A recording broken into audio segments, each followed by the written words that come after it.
Você pode controlar a raiva com a ajuda de Jesus. A raiva é um sentimento muito forte, mas não precisa te dominar. A Bíblia lhe oferece alguns conselhos para aprender a controlar a raiva. Todos sentimos raiva, isso é natural, mas a raiva se torna um problema quando lhe domina e lhe leva a pecar. Sentir raiva é a resposta correta diante da maldade e injustiça, mas o que você faz depois poderá se tornar pecado. É por isso que a raiva é tão perigosa. É muito importante aprender a controlar a raiva e a usá-la de maneira positiva. Veja o que diz Paulo na sua carta aos Efésios, no capítulo 4, versículo 26 e 27. Se vocês ficarem com raiva, não deixe que isso faça com que pequem, e não fiquem o dia inteiro com raiva. Não deem ao diabo oportunidade para tentar vocês. Em primeiro lugar, para controlar a raiva, você precisa entender o amor de Deus. Deus tem toda a razão para estar irado com você. O pecado é um enorme insulto contra Deus, mas Ele escolhe lhe perdoar através de Jesus. Quando você se arrepende, crendo em Jesus, você recebe o perdão de Deus, de graça. O sacrifício de Jesus na cruz apagou a ira de Deus contra nossos pecados. Ele escolhe te amar, largando o ressentimento. Quando você ficar com raiva, lembre-se que Deus também fica com raiva de você, mas o seu amor por você vence. Em segundo lugar, para controlar a raiva, você precisa saber perdoar. Sim, perdoar é muito difícil, mas se você pedir ajuda a Deus, Ele vai lhe ajudar a fazer isso. Quando você pensa naquilo que outra pessoa lhe fez e você fica com raiva, escolha perdoar. Veja o que diz Paulo na sua carta aos Efésios, no capítulo 4, versículo 31 e 32. Abandonem toda amargura, todo ódio e toda raiva. Nada de gritarias, insultos e maldades. Pelo contrário, sejam bons e atenciosos uns para com os outros. E perdoem uns aos outros, assim como Deus, por meio de Cristo, perdoou vocês. Ore a Deus, peça força e perdoe. Perdoar não significa fingir que nada de errado aconteceu. Perdoar significa deixar a justiça nas mãos de Deus. Você não consegue fazer a verdadeira justiça, mas Deus consegue.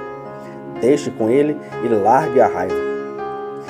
Em terceiro lugar, para controlar a raiva, você precisa ignorar as ofensas. Existem muitas coisas que são pequenas demais para merecer a sua raiva. Por vezes você precisa simplesmente ignorar as ofensas. Aquele vizinho que nunca responde quando você diz bom dia, não vale a pena. Procure manter uma perspectiva equilibrada do que é importante. Veja o que diz o livro de Provérbios, no capítulo 19, no versículo 11. A pessoa sensata controla o seu gênio, e a sua grandeza é perdoar quem a ofende.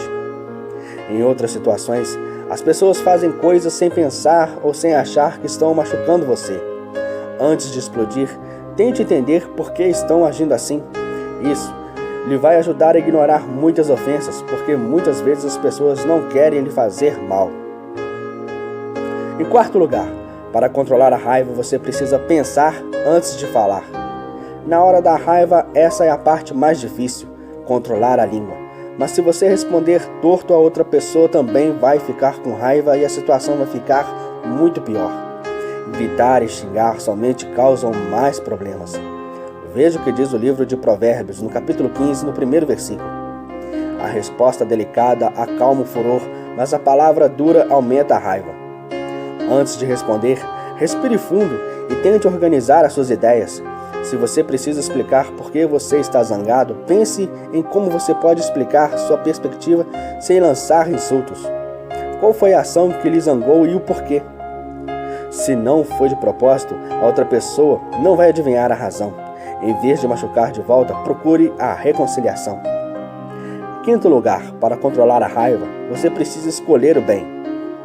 A melhor vingança é não deixar o mal vencer, especialmente se a outra pessoa está tentando lhe provocar. A verdadeira luta não é contra a pessoa, é contra o mal. Quando você ficar com raiva, direcione essa raiva contra o pecado e, com a força que a raiva lhe dá, escolha fazer o melhor. Veja o que diz Paulo na sua carta aos Romanos, no capítulo 12, versículo 20 e 21. Mas façam como dizem as Escrituras. Se o seu inimigo estiver com fome, dê comida a ele. Se estiver com sede, dê água. Porque assim você o fará queimar de remorso e vergonha. Não deixe que o mal vença vocês, mas vença o mal com bem. Procure fazer o bem a quem lhe provoca raiva. Mesmo se você não puder fazer mais nada, você pode orar por eles, pedindo que Deus os abençoe e transforme suas vidas. Isso fará o seu amor crescer e lhe ajudará a controlar a raiva. Você também pode usar a sua raiva como força motivando para fazer a diferença. Muitas pessoas mudaram o mundo para melhor porque, quando sentiram raiva diante de uma injustiça, eles escolheram lutar para mudar a situação. Use essa energia explosiva para algo positivo. E por último, em sexto lugar, para controlar a raiva você precisa pedir perdão. Por vezes, você não vai conseguir controlar a raiva. Isso acontece com as melhores pessoas. Por isso, você precisa aprender a ser humilde e a pedir perdão. Peça perdão a Deus e, se tiver oportunidade, a pessoa a quem você machucou. Além de ajudar a consertar o erro, isso vai lhe encorajar a controlar mais a raiva. Compartilhe essa mensagem. Deus abençoe sua vida. Não fique com raiva, fique com Jesus. E amém.